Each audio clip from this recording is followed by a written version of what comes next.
औज़ुबिल्लाहिस्समीउल अलीम मिनश्शैतानिर्रजीम बिस्मिल्लाहिर्रहमानिर्रहीम। Student Sahib Hasan Ummeed Lagari, lecturer in government boys degree college Matli. Students, जिस तरह हम लोग माइक्रो इकोनॉमिक्स में इंट्रोडक्शन का टॉपिक हमने मुकम्मल किया और उसके बाद सप्लाई स्केड्यूल पर चल रहे थे।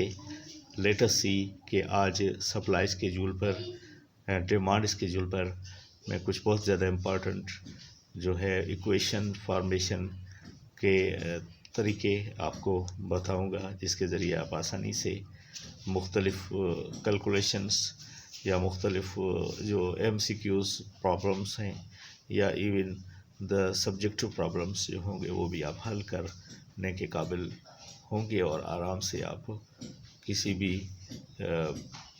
पैटर्न की इक्वेशन बना सकेंगे। Let us see what is there in.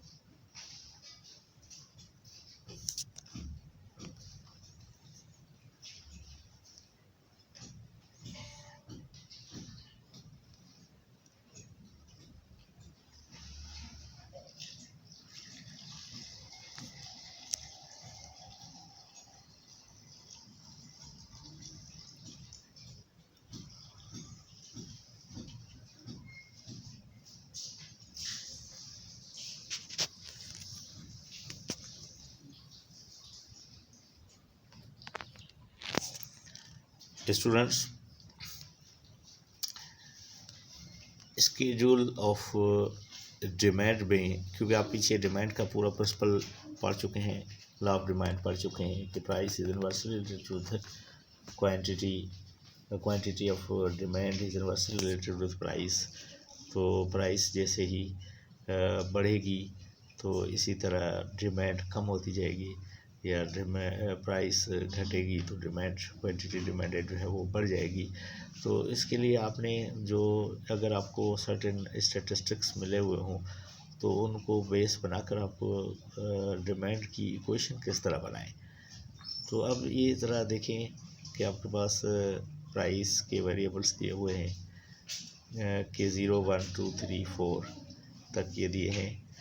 Suppose के प्राइस 0 से स्टार्ट हो रही है, नेचुरल नंबर पर आप आगे बढ़ते जाएं, और फिर क्वांटिटी डिमांडेड क्या होनी चाहिए। अगर 15 यूनिट है एंड 11 यूनिट है, 7 यूनिट है, 3 यूनिट है एंड -1 यूनिट है, तो इस पर इक्वेशन कौन सी मैच होगी कि QD is equal to 15 - 4P। अब यहाँ पर आपने एक बात ये जहन में रखनी है स्टूडेंट्स कि आपने नोट करना है कि आपके पास जो इसका इंटरसेप्ट है वो कौन सा इंटरसेप्ट मौजूद है।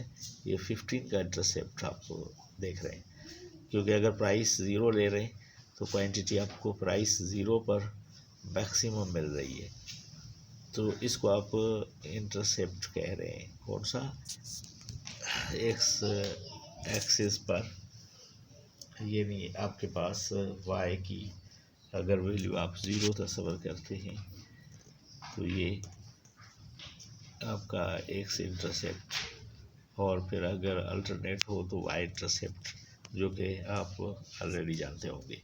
तो simple QD is equal to 15 - 4P, and ये माइनस हम दे रहे हैं क्योंकि आपकी P जैसे बढ़ रही है तो ये माइनस इससे होता जाएगा।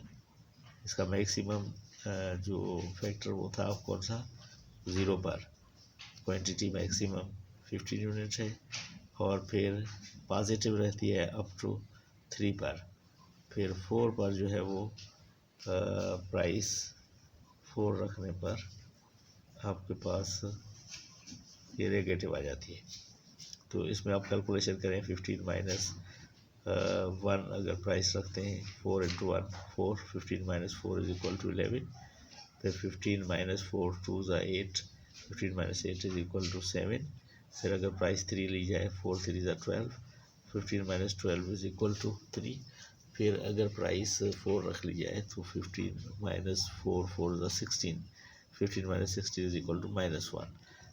जो कि फिर ये जाके आपका क्वांटिटी नेगेटिव का टर्म बनता है। तो सिंपल स्टूडेंट्स, इस तरह आपने इक्वेशन इसकी बना ली, Q D is equal to P, Q D is equal to 15 minus 4p। ये आपने इसकी इक्वेशन बनाई और ये डिड्यूस की है आपने। Hence the equation is apropos to the given schedule in the table, price versus quantity demanded के जो भी स्टैटिस्टिक्स थे उनको सामने रखकर we have deduced this equation Q D is equal to 15 minus 4p। अब स्टूडेंट्स, आपको यहाँ पर एक बहुत ज़्यादा शार्ट में बात जो बहुत अहम और बताने वाली बात है वो ये कि जब भी आप Q D quantity of demand की इक्वेशन आप एनालाइज कर रहे हो प्राइस से, तो आप ये समझें कि आपके पास, क्योंकि इन्वर्स रिलेशनशिप होने की वजह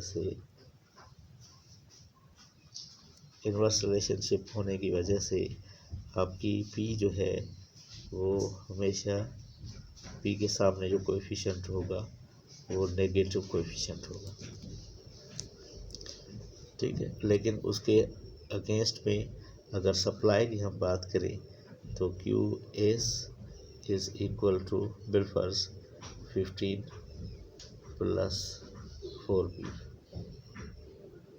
तो ये जो इसका शेड्यूल बनना चाहिए, प्राइस एंड क्यू एस यानी क्वांटिटी सप्लाइड, तो प्राइस अगर 0 यूनिट है तो 15 यूनिट सप्लाई हो रहे हैं, अगर प्राइस 1 यूनिट है तो 19 यूनिट सप्लाई हो रहे हैं, और फिर प्राइस अगर 2 यूनिट है तो 4 टू 8, 15 23 यूनिट सप्लाई हो रहे हैं। जैसे जैसे प्राइस बढ़ती जा रही है तो आप देख रहे हैं कि प्राइस के बढ़ने से जो है क्वांटिटी सप्लाई बढ़ रही है। लेकिन ये पॉसिबल नहीं है कि ज़ीरो प्राइस पर भी सप्लाई मौजूद हो, क्योंकि किसी भी चीज़ की जो ट्रांसपोर्टेशन कास्ट और दूसरी तमाम कास्ट पर में जो चीज़ें मार्केट में तक पहुंचेंगी, यानी ये पॉसिबिलिटी में नहीं आ सकता कि आप सप्लाई के अंदर इतना बड़ा वेरिएबल ये रख लें। यानी ज़ीरो है तो प्राइस 0 है, इसका मतलब ये वेरिएबल कौन सा होना चाहिए, ये बिलफर्ज 15 की जगह हम अगर सपोज करते हैं -5,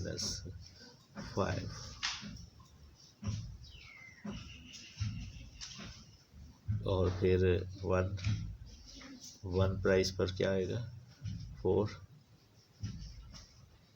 और फिर हम यहाँ पर बिलफर्ज 4 ही रख लेते हैं।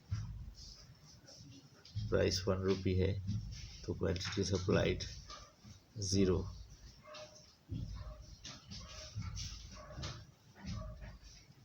ये -4 और ये +4, यानी इस केस में आपके पास ये प्राइस 2 रुपीज़ है तो ये क्वांटिटी सप्लाइड क्या होगी, क्वांटिटी सप्लाइड 4 टू 8, और 8 में से -4 चले जाएंगे तो ये 4 unit and so on.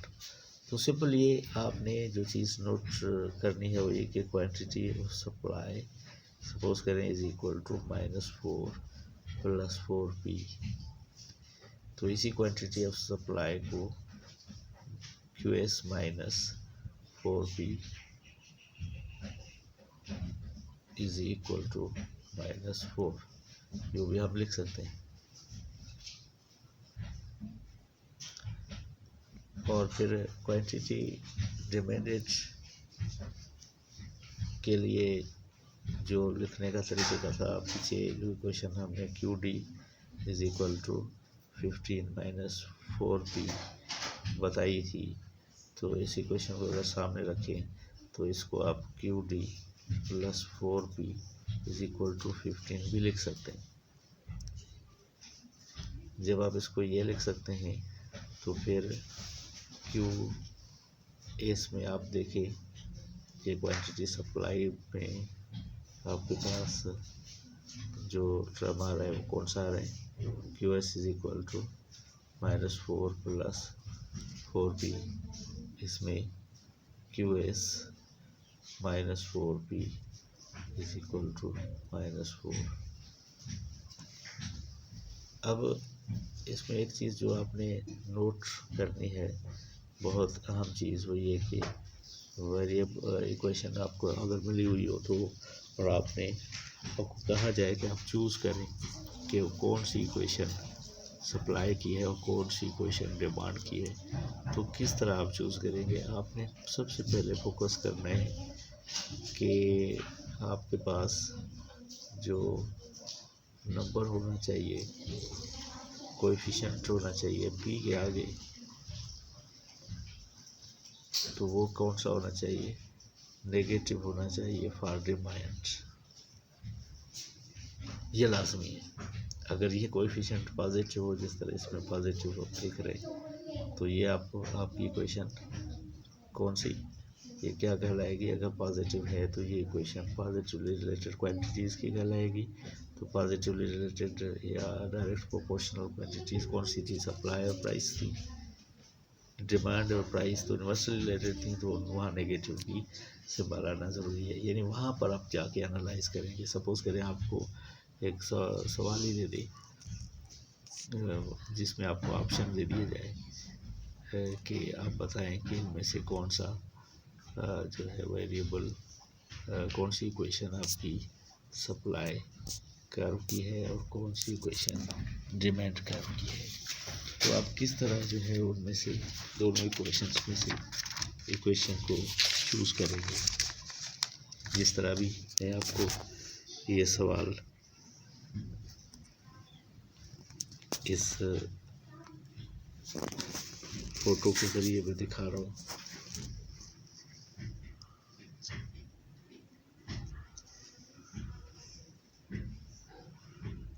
Students, आप देखें, which one of the following equation is related with demand curve. अब इसने क्यू डी नहीं शो किया, खाली ऐसे क्यू लिख रहा है ताकि आप एनालाइज करें। आपसे पूछ रहा है कि आप पहचानते हैं या नहीं इक्वेशंस की मैथमेटिकल, यानी आपकी अप्रोच कितनी है। क्योंकि इकोनॉमिक्स सब समझते हैं कि without mathematics economics can't be studied. तो ये देखें क्यू डी ये दे रहा है, Q is equal to 35 minus 6P, Q is equal to 25 plus 3P, और 6P is equal to 4P minus 30, 6P is equal to 4Q minus 30। अब इनमें से आपने एनालाइज करना है कि कौन सा करेक्ट ऑप्शन जो कि इजीली लोकेट कर रहा है,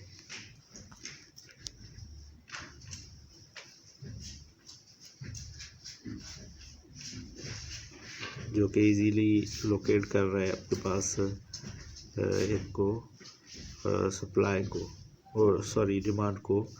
तो डिमांड की इक्वेशन इनमें से कौन सी है। आप देखें कि नेगेटिव कौन सा है, Q is equal to 35 minus 6P। तो ये नहीं है कि नेगेटिव हर जगह जहाँ पर भी आपने नेगेटिव देखा और आप ये कहें कि P के सामने नेगेटिव है ये सिंबल, तो ये आ गया। ऐसे इस तरह नहीं है, अपने इक्वेशन की लॉजिक को भी जहन में रखना होगा। तो इसमें देखिए आपके पास Q is equal to 25 plus 3P, ये तो सप्लाई की बन जाएगी, जबकि 6P is equal to 4P minus 30, ये तो सिर्फ P शो कर रहा है, Q शो नहीं कर रहा।